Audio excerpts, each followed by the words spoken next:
वबरकातुहू। अल्हम्दुलिल्लाह नहमदुहू व नस्तईनुहु व नस्तगफिरुहु व नु'मिनु बिही व नतवक्कलु अलैहि व नऊज़ु बिल्लाहि मिन शुरूरि अंफुसिना व मिन सय्यिआति अमालिना मन यहदिल्लाहु फला मुदिल्ल लहु व मन युद्लिलहु फला हादिय लहु व अशहदु अन ला इलाहा इल्लल्लाह व अशहदु अन्न मुहम्मदन अब्दुहु व रसूलुहु। मेरा भारत महान सिर्फ एक जुमला ही नहीं, सिर्फ एक जुमला ही नहीं, एक एहसास है, एक जज्बा है, एक अकीदा है जो हर उसके दिल में बसता है जिसने कभी मिट्टी से मोहब्बत की हो, जिसने कभी तिरंगे के लिए आंसू बहाया हो, जिसने कभी तिरंगे को सीने से लगाया हो। मेरा भारत सिर्फ एक जमीन का टुकड़ा ही नहीं, ये वो सरजमीन है जहाँ वेदों की गूंज है, जहाँ कुरान की तिलावत है, जहाँ गुरुबानी की मिठास है और बाइबल की शांति है।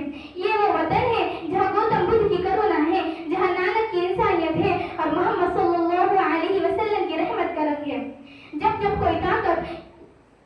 कोई ताकत इस भारत माता को झुकाना चाहती है, कोई अफलातून, कोई सिकंदर, कोई गुलामी की जंजीरें पहनना चाहता है, तो इस सरजमीन के बेटे अपने सीने को ढाल बना देते हैं और कहते हैं हम जिंदा कौम है, हमारी रगों में बहता है भारत माता का खून, तो जंजीर लाया है, हम तो ताबूत उठाए बैठे हैं। क्या आप जानते हैं इस भारत माता की गोद ने कितने अम्बेडकरों को जन्म दिया है, कितने गांधी, भगत सिंह, अशफाकुल्लाह खान और हजारों लाखों गुमनाम सिपाहियों को। मगर अफसोस आज की नस्ल सिर्फ चकाचौंध दिखाई देती है, कुर्बानी का तज़किरा नहीं है। एक वाकया सुनिए, एक 14 साल का लड़का जेल में बंद है, खाने को सिर्फ सूखी रोटी मिलती है। जब उससे पूछा गया बेटा क्यों जेल में बंद हो, तो उसने कहा मेरी माँ ने कहा था बेटा तिरंगे की छांव में जीना और जरूरत पड़े तो उसके साए में मर भी जाना। यही तो है मेरा भारत, जहाँ बच्चा बच्चा भी वतन के लिए मर मिटने को तैयार रहता है। होठों पे वतन का गीत हो, सीने में वतन की आग हो, जिस दिल में ये दोनों चीज है वही दिल हिंदुस्तान कहलाता है।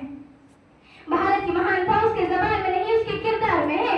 हम वो लोग हैं जो दुश्मन को भी दवा देते हैं, जो अपने हिस्से का खाना भी दूसरों को खिला देते हैं, जो मंदिर की आरती और मस्जिद की अजान को भी एक पहले की बरकत समझते हैं।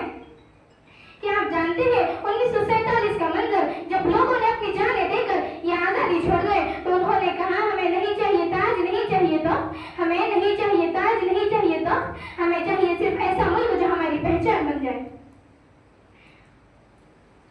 क्या आप जानते हैं कि जब चीन से जंग हुई थी तो एक मुस्लिम फौजी ने अपनी आखिरी चिट्ठी में लिखा था अब मैंने रोजा तोड़ा नहीं मगर वतन पे मरने में देर नहीं की, मैंने रोजा तोड़ा नहीं मगर वतन पे मरने में देर नहीं की, अल्लाह भी राजी हो और वतन भी फख्र करे। मेरा भारत उस वक्त भी महान था जब टीपू सुल्तान ने कहा था शेर की एक दिन की जिंदगी इधर की 100 साल की जिंदगी से बेहतर है, और उस वक्त भी महान था जब चंद्रशेखर आजाद ने कहा था मैं आजाद था, आजाद हूँ और आजाद ही मरूंगा।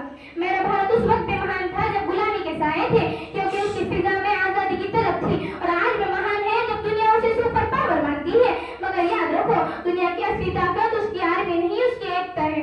अगर आज किसी ने भारत को जिंदा रखा है तो वो किसान की मेहनत, फौजी की कुर्बानी, उलमा की दुआएं, संतों की तपस्या, माओ की लोरियां है। आज हम जहाँ खड़े हैं वहाँ बहुत कुछ करने को है। तालीम को आम करो, नफरत को खत्म करो, मजहब के नाम पर सियासत करने वालों से होशियार रहो, और अपने मुल्क को सिर्फ नारों से नहीं अमल से महान बनाओ, और अपने मुल्क को सिर्फ नारों से नहीं अमल से महान बनाओ। अल्लाह ताला से दुआ है कि वो हमें ऐसा पाक दिल दे जो इस वतन की मोहब्बत में धड़कता रहे, और ऐसा पाक अमल दे जिससे इस देश की तरक्की हो। आमीन या रब्बल आलमीन। जज़ाकल्लाह। Thank you.